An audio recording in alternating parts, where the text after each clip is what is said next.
Why is the 18th Amendment called a historic constitutional reform? اگر پوچھا جائے کہ پاکستان کے کانسٹیٹیوشن میں سب سے امپورٹنٹ کانسٹیٹیوشنل ریفارم کون سی ہے تو بہت سے کانسٹیٹیوشنل ایکسپرٹس ایک ہی نام لیں گے، دی 18th کانسٹیٹیوشنل امینڈمنٹ۔ لیکن سوال یہ ہے آخر اس امینڈمنٹ میں ایسا کیا بدلا کہ اسے پاکستان کی کانسٹیٹیوشنل ہسٹری کا ٹرننگ پوائنٹ کہا جاتا ہے؟ کچھ لوگ کہتے ہیں اس امینڈمنٹ نے فیڈریشن کو مضبوط بنایا، کچھ کہتے ہیں اس نے پروونسز کو ان کا حق دیا، جبکہ کچھ لوگ اس پر تنقید بھی کرتے ہیں۔ تو اصل کہانی کیا ہے؟ آج ہم 18th امینڈمنٹ کو بالکل بیسک سے لے کر CSS لیول تک سمجھیں گے۔ کانسٹیٹیوشنل امینڈمنٹ کیا ہوتی ہے؟ سب سے پہلے یہ سمجھنا ضروری ہے کہ امینڈمنٹ ہوتی کیا ہے۔ کانسٹیٹیوشن کسی بھی ملک کا سپریم لا ہوتا ہے، لیکن سوسائٹی کے ساتھ ساتھ ضرورتیں بھی بدلتی رہتی ہیں، اسی لیے کبھی کبھی کانسٹیٹیوشن میں چینجز کی ضرورت پڑتی ہے۔ ان کانسٹیٹیوشنل چینجز کو کانسٹیٹیوشنل امینڈمنٹس کہتے ہیں، یعنی امینڈمنٹ کا مقصد کانسٹیٹیوشن کو وقت کی ضرورت کے مطابق اپڈیٹ کرنا ہوتا ہے۔ 18th امینڈمنٹ کب آئی؟ پاکستان کی 18th کانسٹیٹیوشنل امینڈمنٹ 2010 میں پاس ہوئی۔ اس امینڈمنٹ کو پاکستان کی کانسٹیٹیوشنل ہسٹری کی سب سے بڑی ریفارمز میں سے ایک مانا جاتا ہے۔ اس میں کانسٹیٹیوشن کے بہت سے آرٹیکلز میں تبدیلیاں کی گئیں اور گورننس سٹرکچر پر اس کا گہرا اثر پڑا۔ 18th امینڈمنٹ کی ضرورت کیوں محسوس ہوئی؟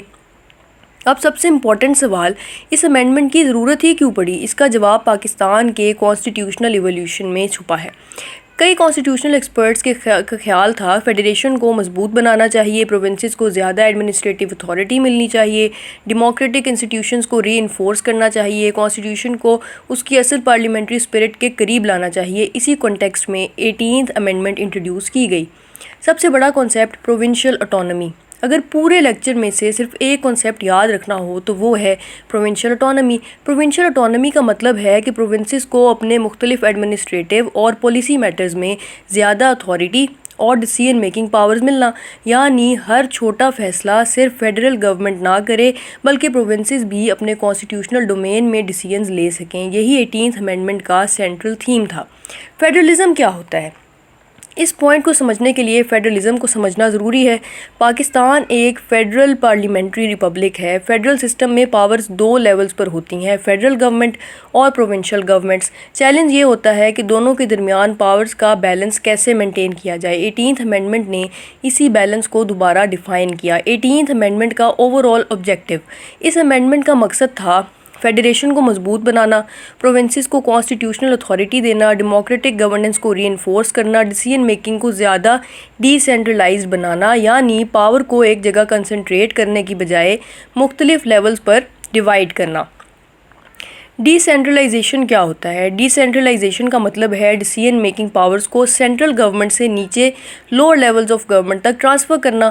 18th امینڈمنٹ کو پاکستان میں ڈی سینٹرلائزیشن کی سب سے اہم مثال مانا جاتا ہے۔ What changed after the 18th amendment? اب تک ہم نے سمجھا کہ 18th امینڈمنٹ کیوں لائی گئی، لیکن اصل سوال یہ ہے اس امینڈمنٹ نے کانسٹیٹیوشن میں ایسی کون سی تبدیلیاں کی جنہیں پاکستان کی ہسٹری کا ٹرننگ پوائنٹ کہا جاتا ہے؟ آئیے اسٹیپ بائی اسٹیپ سمجھتے ہیں۔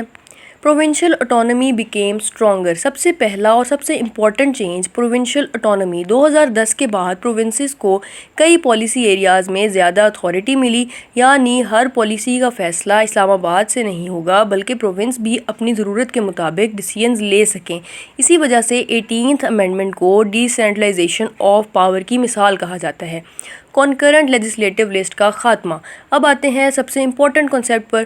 کنکرنٹ لیجسلیٹو لسٹ کیا تھی؟ پہلے پاکستان کے کانسٹیٹیوشن میں 3 قسم کے لیجسلیٹو ایریاز تھے: federal list, provincial subjects, concurrent legislative list. Concurrent list کا مطلب تھا ایسے سبجیکٹس جن پر فیڈرل گورنمنٹ اور پروونشل گورنمنٹس دونوں قانون بنا سکتی تھیں، لیکن کبھی کبھی اس وجہ سے اوور لیپ اور کنفیوژن بھی پیدا ہوتا تھا۔ 18th امینڈمنٹ نے کیا کیا؟ 18th امینڈمنٹ نے کنکرنٹ لیجسلیٹو لسٹ کو ختم کر دیا اور اس کے بہت سے سبجیکٹس پروونسز کو ٹرانسفر کر دیے، یعنی ڈیسیژن میکنگ کا اختیار پروونسز کے پاس چلا گیا۔ یہی وجہ ہے کہ اس امینڈمنٹ کو پروونشل اٹانومی کا سب سے بڑا قدم کہا جاتا ہے۔ ایجوکیشن اور ہیلتھ۔ ایجوکیشن اور ہیلتھ جیسے کئی سیکٹرز میں فیڈرل گورنمنٹ کا بھی رول تھا۔ 18th امینڈمنٹ کے بعد ان سیکٹرز کی پرائمری رسپانسبلٹی پروونسز کو ٹرانسفر کر دی گئی۔ اس کا مقصد تھا کہ ہر پروونس اپنی لوکل نیڈز کے مطابق پلاننگ کر سکے۔ Council of common interest CCI۔ CCI کیا ہے؟ کاؤنسل آف کامن انٹرسٹ ایک کانسٹیٹیوشنل انسٹیٹیوشن ہے جو فیڈریشن اور پروونسز کے درمیان کوارڈینیشن کے لیے بنائی گئی ہے۔ 18th امینڈمنٹ کے بعد CCI کی امپورٹنس اور رول کو مضبوط کیا گیا۔ اس کا مقصد یہ تھا کہ فیڈرل اور پروونشل گورنمنٹس مل کر نیشنل ایشوز پر کنسلٹیشن کریں، مثال کے طور پر water, energy, natural resources, inter provincial matters. National finance commission NFC award. اب سوال یہ ہے اگر پروونسز کو زیادہ پاورز مل گئیں تو ریسورسز کا کیا ہوگا؟ یہاں آتا ہے NFC ایوارڈ۔ فیڈرل گورنمنٹ اور پروونسز کے درمیان فائنینشیل ریسورسز کی تقسیم کا میکانزم ہے۔ 18th امینڈمنٹ کے بعد پروونشل اٹانومی اور فسکل فیڈرلزم کی امپورٹنس اور بڑھ گئی، یعنی پاورز کے ساتھ ریسورسز کا ایشو بھی ایکولی امپورٹنٹ ہو گیا۔ Parliamentary democracy. 18th امینڈمنٹ کا ایک اور آبجیکٹو تھا پاکستان کے پارلیمنٹری سسٹم کو مضبوط بنانا۔ کانسٹیٹیوشن کی پارلیمنٹری اسپرٹ کو ری انفورس کیا گیا اور ڈیموکریٹک انسٹیٹیوشنز کو اسٹرینتھن کرنے کی کوشش کی گئی۔ Why do supporters appreciate it? Supporters کہتے ہیں 18th امینڈمنٹ نے فیڈریشن کو مضبوط کیا، پروونسز کو امپارٹ کیا، لوکل ڈیسیژن میکنگ امپروو کی، ڈیموکریسی کو ری انفورس کیا۔ ان کے مطابق ہر پروونس اپنی لوکل ریالٹیز کو زیادہ بہتر طریقے سے سمجھتا ہے، اس لیے ڈیسیژنز بھی زیادہ افیکٹو ہو سکتے ہیں۔ Why do some critics raise questions? Hare constitutional reform کی طرح اس امینڈمنٹ پر بھی مختلف ویو پوائنٹس موجود ہیں۔ کچھ ایکسپرٹس کہتے ہیں کہ پروونسز کو پاورز تو مل گئیں لیکن ہر پروونس کی ایڈمنسٹریٹو کیپیسٹی ایک جیسی نہیں۔ کچھ لوگ فائنینشیل مینجمنٹ، کوارڈینیشن اور امپلیمنٹیشن کے چیلنجز کی طرف بھی توجہ دلاتے ہیں، یعنی ڈیبیٹ امینڈمنٹ کی نیت پر نہیں بلکہ امپلیمنٹیشن اور آؤٹ کمز پر بھی ہوتی ہے۔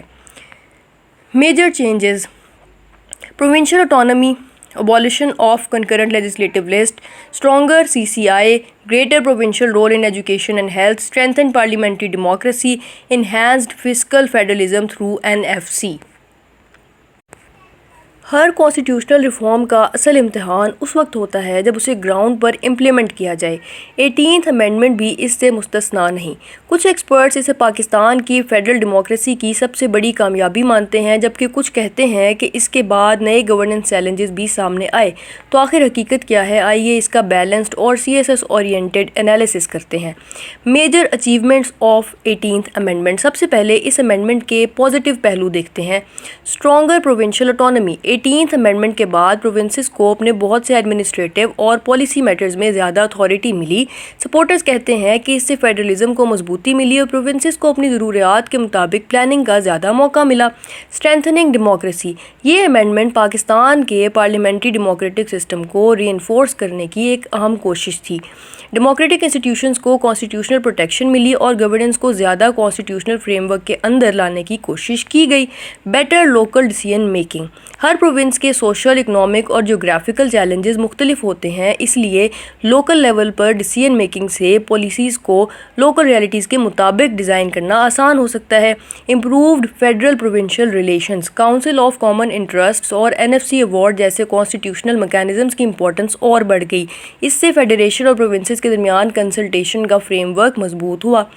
اب دیکھتے ہیں challenges after the 18th amendment. اب دیکھتے ہیں مختلف ایکسپرٹس کن چیلنجز کی نشاندہی کرتے ہیں۔ Administrative capacity. پاورز ٹرانسفر ہو جانا ایک بات ہے لیکن ان پاورز کو افیکٹولی یوز کرنا دوسری بات۔ ہر پروونس کی ایڈمنسٹریٹو کیپیسٹی ایک جیسی نہیں ہوتی، اسی لیے امپلیمنٹیشن میں چیلنجز آ سکتے ہیں۔ Financial constraints. زیادہ رسپانسبلٹیز کا مطلب ہے زیادہ فائنینشیل ریسورسز کی ضرورت۔ اگر ریسورسز اور پلاننگ میں کمی ہو تو پالیسی امپلیمنٹیشن متاثر ہو سکتی ہے۔ Coordination between federation and provinces. کچھ نیشنل ایشوز جیسے water resources, energy, climate change, disaster management ایسے ہیں جہاں فیڈرل اور پروونشل گورنمنٹس کو مل کر کام کرنا ہوتا ہے، اسی لیے کوارڈینیشن ہمیشہ بہت اہم رہتا ہے۔ In even development. Hare province کی اکنامک اور انسٹیٹیوشنل کیپیسٹی مختلف ہے، اس وجہ سے کچھ ایکسپرٹس کہتے ہیں کہ ڈیولپمنٹ کی رفتار بھی ہر جگہ ایک جیسی نہیں رہ پاتی۔ Has the 18th amendment been successful? اس سوال کا کوئی سمپل یس یا نو جواب نہیں ہو سکتا۔ ایک بیلنسڈ انالیسس یہ کہتا ہے کانسٹیٹیوشنلی امینڈمنٹ نے فیڈرلزم کو مضبوط کیا، پروونسز کو زیادہ اتھارٹی ملی، لیکن ایفیکٹو گورننس کا دار و مدار امپلیمنٹیشن، ریسورسز اور انسٹیٹیوشنل کیپیسٹی پر بھی ہوتا ہے، یعنی صرف پاورز ٹرانسفر کر دینا کافی نہیں، ان پاورز کا بہتر استعمال بھی ضروری ہے۔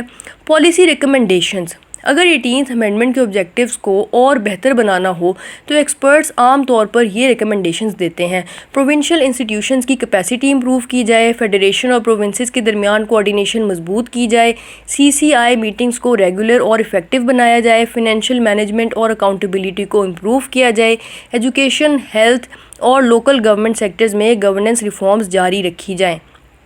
اب CSS انالیسس کی CSS کانسیپٹس ہیں: federalism, provincial autonomy, decentralisation, parliamentary democracy, fiscal federalism, cooperative federalism and constitutional governance. اب CSS کے لیے ایکسپیکٹڈ کویشچنز دیکھتے ہیں۔ Number 1، explain the major features of the 18th constitutional amendment. Number 2, critically analyze the impact of 18th amendment on Pakistan's federal system. Number 3, discuss the significance of provincial autonomy after the 18th amendment. Number 4, evaluate the achievements and challenges of the 18th constitutional amendment. Number 5, how has the 18th amendment reshaped federal provincial relations in Pakistan? 18th constitutional amendment Pakistan کی constitutional history کا ایک اہم مائل stone ہے۔ اس نے federation اور provinces کے درمیان پاورز کے تعلق کو دوبارہ ڈیفائن کیا اور پروونشل آٹونومی کو مضبوط بنایا۔ لیکن ہر کانسٹیٹیوشنل ریفارم کی طرح اس کی کامیابی کا دار و مدار صرف کانسٹیٹیوشن پر نہیں بلکہ انسٹیٹیوشنز، امپلیمنٹیشن، اکاؤنٹیبلٹی اور نیشنل کوآپریشن پر بھی ہوتا ہے۔ یہی وجہ ہے کہ 18th امینڈمنٹ آج بھی پاکستان کی کانسٹیٹیوشنل اور پولیٹیکل ڈیبیٹ کا ایک سینٹرل ٹاپک ہے۔